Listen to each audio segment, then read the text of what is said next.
Welcome to Marketing Game Changer Secrets, where you will learn from one of the top leaders in the network marketing industry. Teresa Harding has grown her team to over millions of people. She's grown online, she's grown offline, she's grown organically, and she is ready to show you the secrets. She's ready to change the way you think. She truly cares about the success of her team and the people that she teaches. So get ready to learn the tips, tricks, and secrets that will allow you to grow a successful business in the 21st century.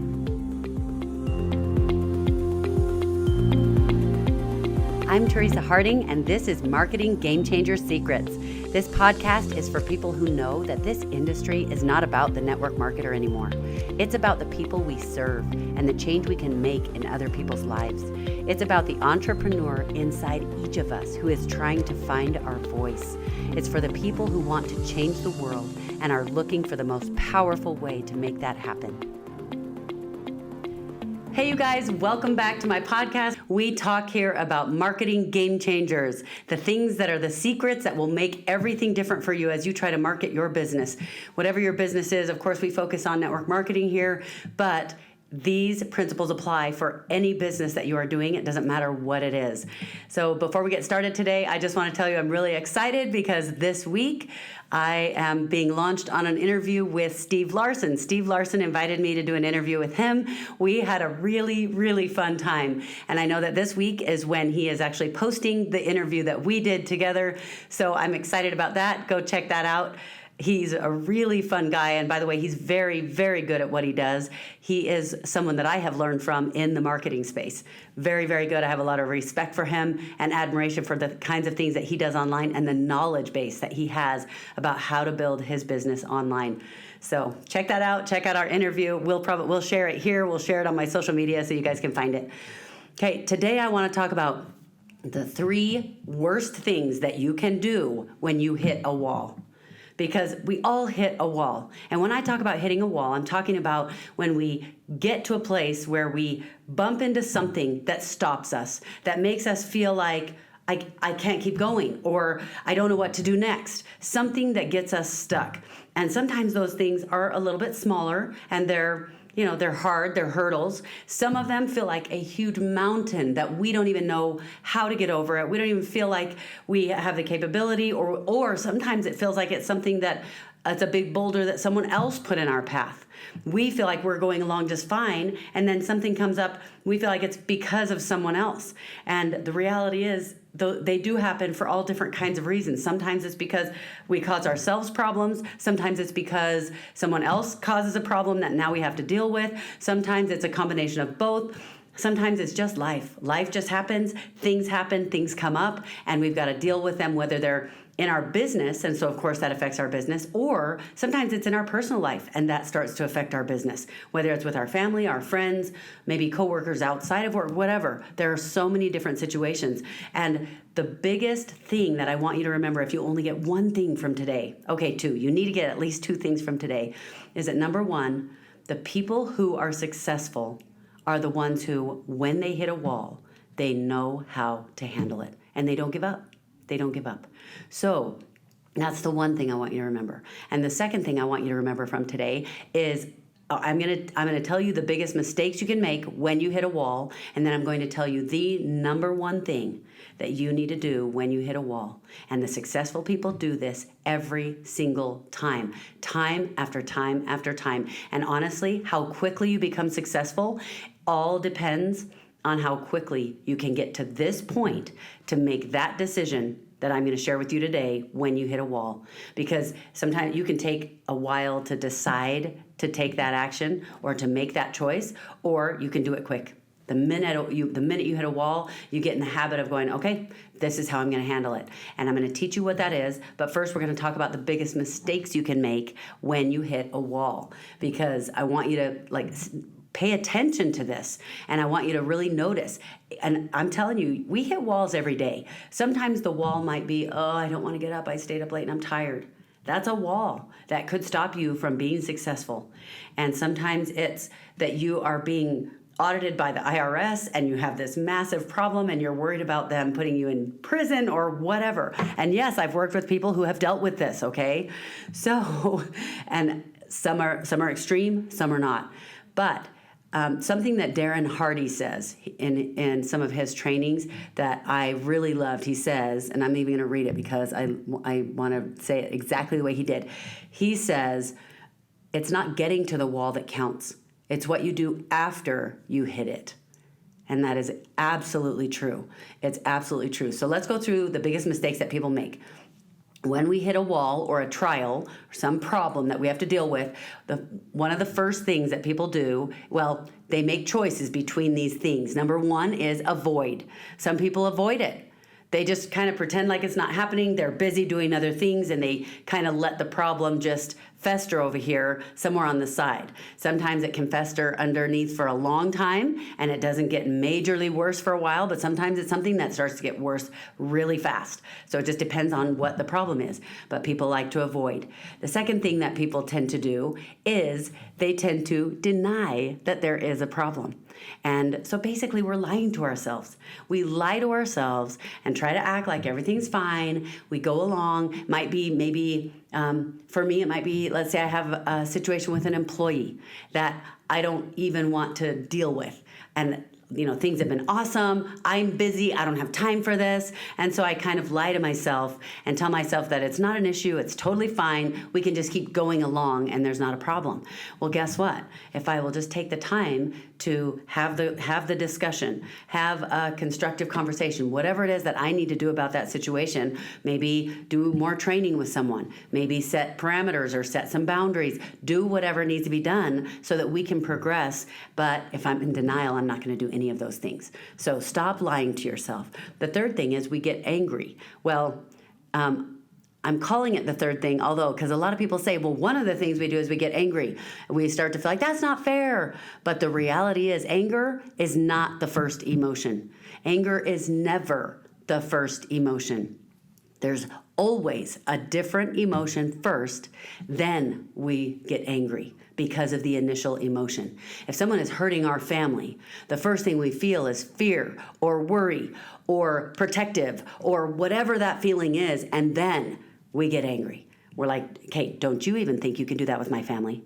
Or any situation, think about the times that you're angry. And some of you, I know this because I've experienced it before. Some of you are going to be thinking, it is not anger. Anger is not the secondary emotion.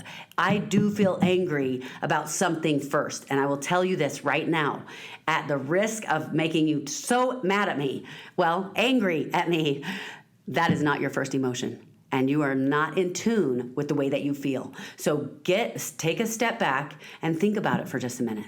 There was something else you felt that made you angry, that took you to the place where you got angry. And sometimes, I know for me, the one that I always have struggled with a lot is it's when I feel sad or lonely, or it's kind of where I feel something sad or bad inside, then I go to anger because that's protective and I protect myself. And you want to know what? It doesn't matter to me anyway. And I can deal with it and I don't care what you know what I mean? I get to the angry place because it's a protective mechanism for me and my feelings if I'm sad or feeling like someone said something bad about me or whatever. And so think about that, because anger is actually not one of the different things that people go to. That's a secondary one.